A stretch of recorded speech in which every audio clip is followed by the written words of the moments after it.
안녕하세요. 원성도 TV를 찾아주신 여러분을 환영하고 사랑합니다. 오늘은 고난주간 3일째 화요일입니다. 오늘은 화면에서 보는 것처럼 예수님께서 이스라엘 백성들과 제자들을 위하여 강론하신 날입니다.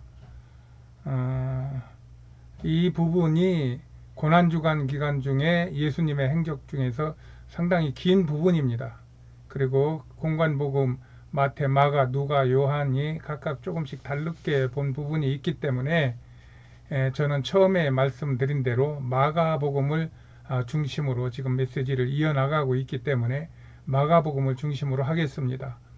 오늘 본문 말씀은 마가복음 11장 20절부터 13장 37절까지 약 3장에 걸친 그러한 긴 내용입니다. 어제는 예수님이 성전에 들어오시다가 무화과 나무를 저주하시고 또 성전에 들어가셔서 거기에 돈 바꾸는 자들 또 뭐 제사장들도 있었겠고 또 예배자들도 있었겠지만 이 사람들에게 너희는 내 아버지 집 만민이 기도하는 집을 강도의 소굴로 만들었다고 외치시면서 노끈으로 회초리를 만들어 그들을 때리시고 내쫓으셨습니다. 그리고 다시 베다니 문둥이 마을로 나가셨습니다. 아마 마음이 많이 편치 않은 그런 날이었을 것 같습니다. 베다니에서 하룻밤을 지내시고 다시 예루살렘 성으로 돌아오는데 제자들하고 같이 들어왔는데 보니까 어제 아침에 예수님께서 저주받은 무화과 나무가 다 말라버린 거예요. 그래서 베드로가 또 앞서서 물어봅니다. 아니 예수님 어제 저주하신 무화과 나무가 말랐나이다 하니까 예수님께서 너희는 먼저 하나님을 믿으라. 그리고 무엇이든지 그 믿음 안에서 기도하고 구하면은 받을 것이다 라고 하는 주님 대신과 또 제자들에게 주님과의 관계가 어떠해야 될 것인지를 맨 먼저 말씀을 하신 연후에 성전에 들어가셔서 많은 사람들에게 하나님의 말씀을 풀어서 가르치는 것입니다. 이것을 이제 강론이라고 그럽니다. 총론, 강론 할 때에 그 가의 기억을 다룬 강론이 아니라 강의 할 때 가에 이응을 붙인 강론이라고 저는 말을 했습니다. 이 강론은 다른 표현으로는 하나님의 말씀을 사람들이 알아들을 수 있도록 풀어서 가르치는 식의 강의식의 설교를 강론이라고 말할 수 있습니다. 이날 예수님은 하늘의 권세를 말씀하시고 또 악한 포도원 주인과 포도원과 그 악한 포도원의 농부들에 대해서 말씀하시고 또 세금을 어떻게 내는 것이 하나님의 백성들이 이 땅에 살면서 맞는 행동인가 하는 것에 대해 말씀하시고 또 천사의 있고 없음과 또 부활이 어떤 것인지를 말씀하시고 또 계명이 어떤 계명이 진짜 계명인지를 말씀해 주시고 또 외식하는 자들은 누구며 진정으로 하나님 앞에 있는 것을 다 드리는 자는 누군지 과부의 헌금을 들어서 말씀하십니다. 그리고 마지막 때와 또 무화과 나무의 비유를 말씀하시면서 주의하라 깨어 있으라는 말씀으로 그의 긴 강론을 끝내십니다.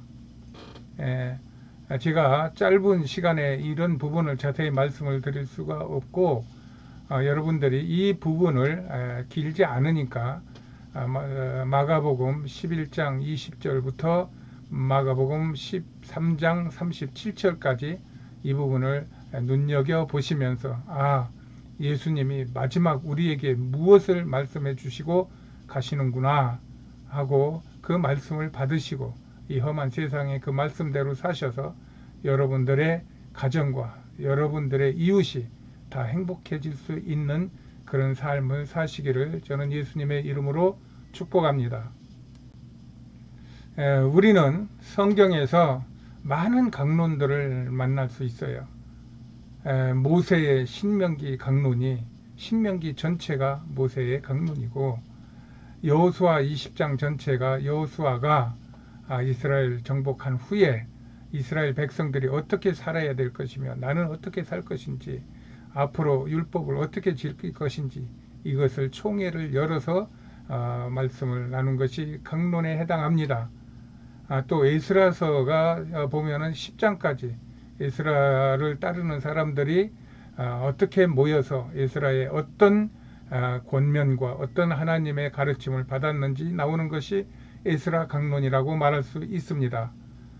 또 바울의 그 로마서 같은 것들도 유명한 바울의 로마서 강론이라고 볼 수 있습니다. 그들은 정말 힘을 다하여 하나님의 뜻을 풀어서 전했습니다. 그러나 이들 모두는 본인의 것으로 강론한 것이 아닙니다. 하나님의 말씀을 받아 강론한 것입니다. 즉, 그 말씀을 해석하고 또 이렇게 더 연구해서 하는, 즉 주석 설교와 같은 것입니다. 그러므로 그들의 설교에는 한계가 있게 되겠죠. 그러나 예수님은 달릅습니다. 예수님은 하나님 자체십니다. 하나님 본체십니다. 그 예수님께서 종려주일 입성하시기 전에 주가 내가 쓰시겠다라고 해라고 예수님은 드디어 예수님이 누구신지를 드러내시는 것입니다. 예수님은 주인이십니다. 예수님은 주님이십니다. 예수님은 하나님이십니다.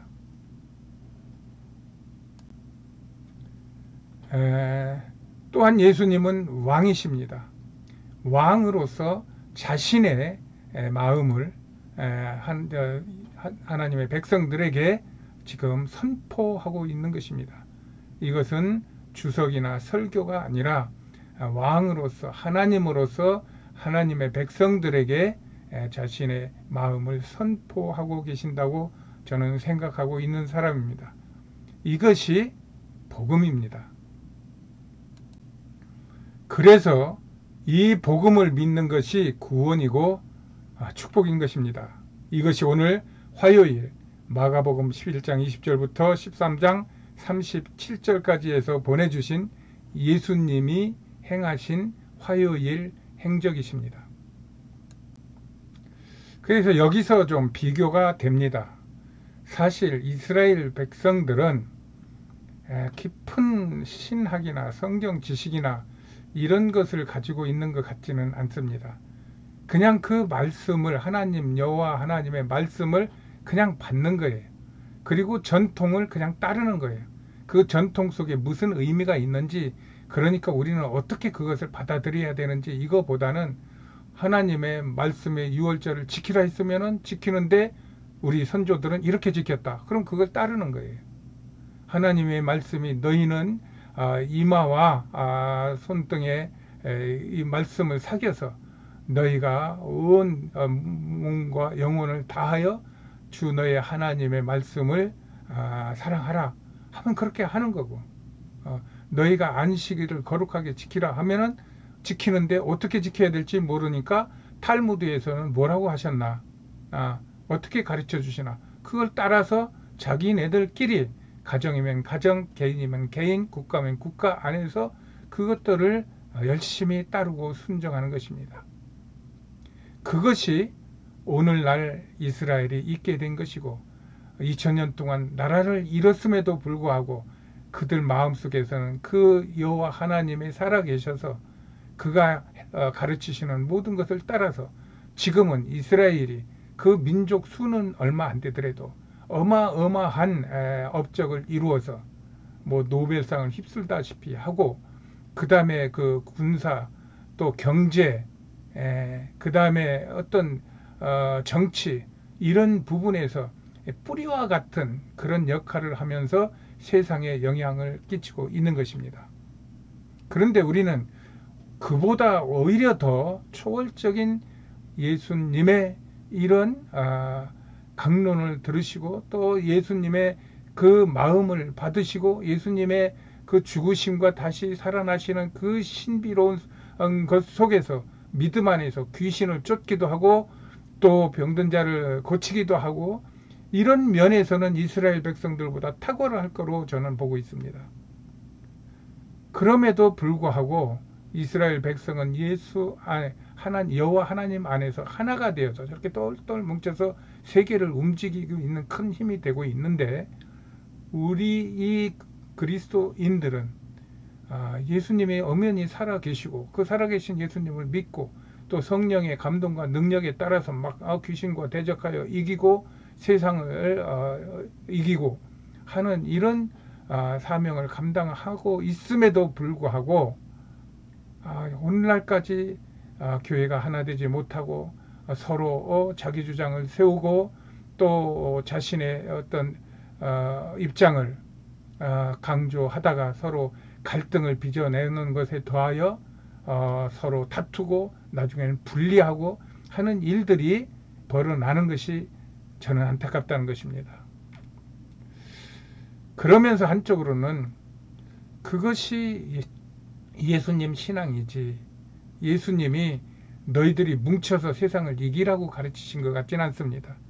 너희가 나와 같이 세상을 위하여 죄인을 위하여 죽어준다면은 그러면은 이 세상은 너희 것이 될 것이다.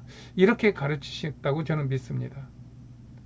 그러므로 우리가 그 믿음을 온전히 따르지 못하고 내 것으로 예수님을 내 방식으로 믿다가 보니까 서로 이런 다른 주장과 서로 반목과 질시와 또 갈등과 또 다툼과 분리가 일어나는 것이다. 이렇게 보고 있습니다.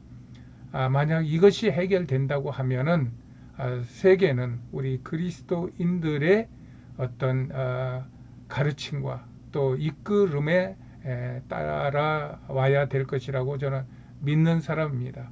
그 일에 쓰임받을 유일한 나라가 대한민국이라고 저는 늘 생각하고 믿고 기도하고 있습니다. 그 일에 큰 도움을 줄 사람들이 집시라고 또한 저는 믿습니다. 그래서 저의 그 생활 속에서 있는 이 믿음과 세계 복음의 이런 근본에 대하여 흔들리지 않도록 하나님께서 잡아주시는 것에 대하여 감사하고 제 평생 동안 하나님을 바라보며 하나님의 사명을 행할 수 있다는 것에 대하여 사도 바울이 마지막 사도행전 20장에서 말씀드렸듯이 내가 받은 바 하나님의 복음 전하는 일, 곧 사명을 감당하는 일에는 내 생명을 귀한 것으로 여기지 않겠노라 하시는 그 사도 바울의 고백이 저에게도 늘 마음속에서 살아있는 것입니다.